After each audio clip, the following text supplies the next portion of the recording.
Hello family. Today I'm coming to you because I had a few minutes before I had to go run in somewhere and run an errand. My neck breathe. Hold on. I'm coming to you to talk to you about my semi-freeform locks and how this experience is different from my first experience, which for those of you who are not aware, I have had locks before. My first set of locks I had for 4.5 years. They were maintained up until about the second and a half to third year, and then that last year and a half I did not maintain them. I would go home to my loctician in Memphis and get them done maybe like once a year, depending on when I went home. But I did not maintain my locks, no retwisting or anything like that after that point. Subsequently, that led to me cutting my hair, because what happens when you start with maintain locks and then you start freeforming is, for me, it looks a little bit awkward.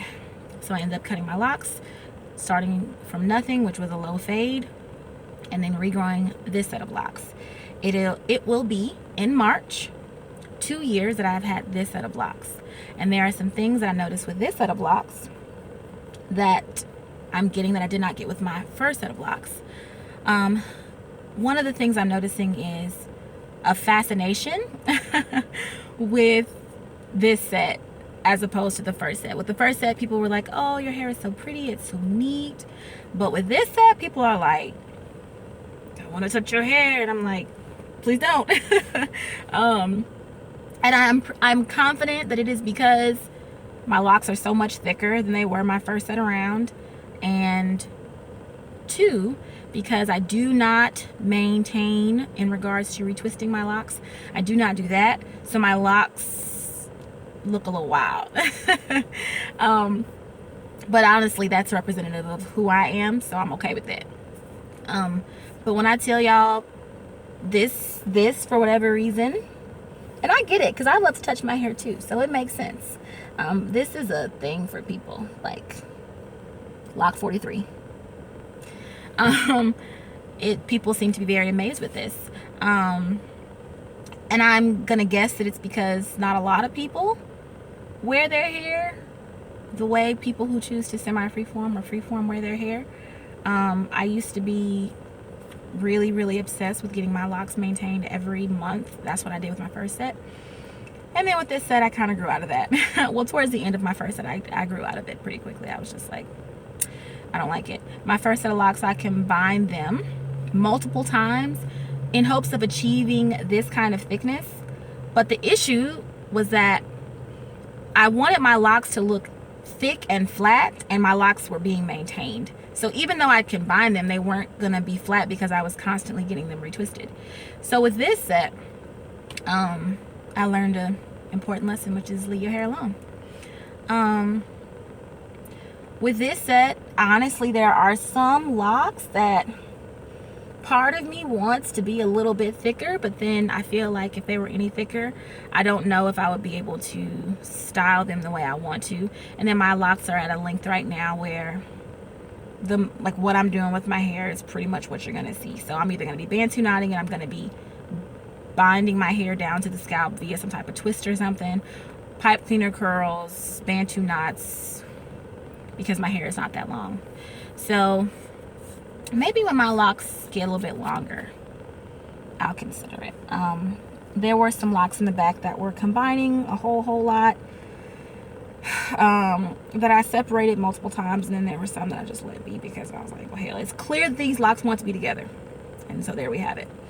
Also, something else I wanted to point out, as I washed my hair last night, is that I have all of the loose hair.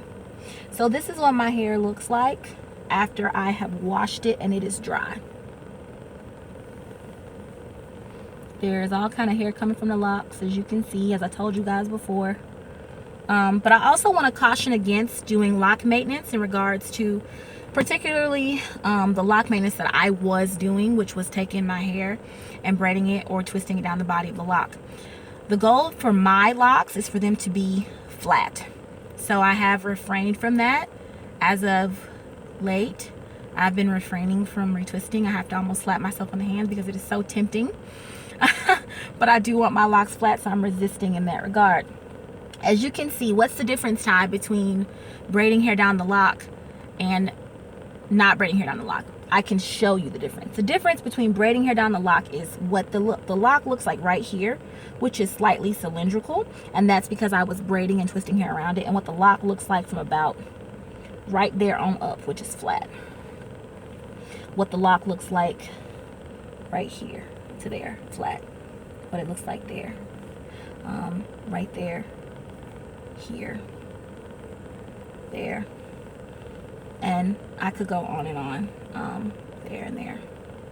So, woo, and there. And as you can see, literally whole little curls just coming from the locks. So if your goal is semi-freeform locks, or particularly locks that are flat, then do not do lock maintenance with your hair. Don't do anything other than maybe some pipe cleaner curls if you want to do that, or a style, but nothing that is going to create shape with your locks. Now, braiding hair down the locks essentially is like if you were thinking about braiding hair. It's creating it's creating a cylindrical shape, which is creating a type of shape for your lock essentially. So if you don't want your locks to look like little ropes, if you want them to look like what's an example? I don't even know if I think about it. You want your locks flat. I have to think about it now. Like what's flat and fat? Like the little fat pencils, like they used to give the kindergartners, the real big ones. You want it to look like that, then don't do anything to it. And just let your hair be.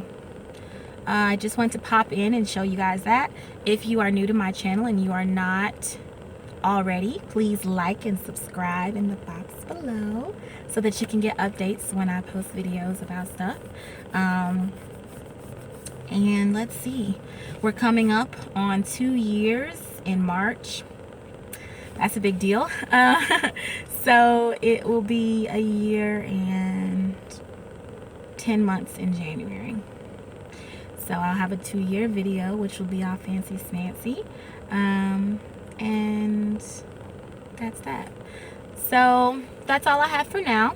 I just wanted to pop in and give you all a little mini update on the difference between this set and that set that I've noticed. A little bit of suggestions in regards to whether or not to maintain your locks or not. Oh, quickly before I forget, I did have someone mention to me, or pardon, that's why I took that down, because it's hot. I did have someone mention to me, or ask me rather, about what I was using to combine my locks. You can use lock jewelry to combine your locks. You can put some copper jewelry around it. I have this one, it's just a little piece of metal around mine that I got from the hair store. Well, actually this piece was gotten from the hair store, but I got this from a sister named Leah. Hey Lee.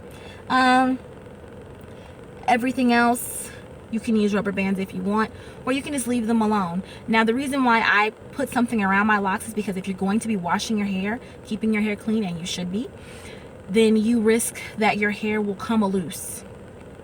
So that's the reason why a lot of my locks, initially when I first combined them, I bound them with copper jewelry or rubber bands, because I knew that while I was washing my hair and going in there and really trying to make sure that my hair was clean, I was going to be essentially like scrubbing the lock and kind of pulling it apart from itself. Now eventually the lock will combine, but it will take a little bit longer potentially. So that's the kind of why you'll see when I go through my locks, you'll see rubber bands or lock jewelry. That's all I have for now. I will be back soon. Love and light. Bye.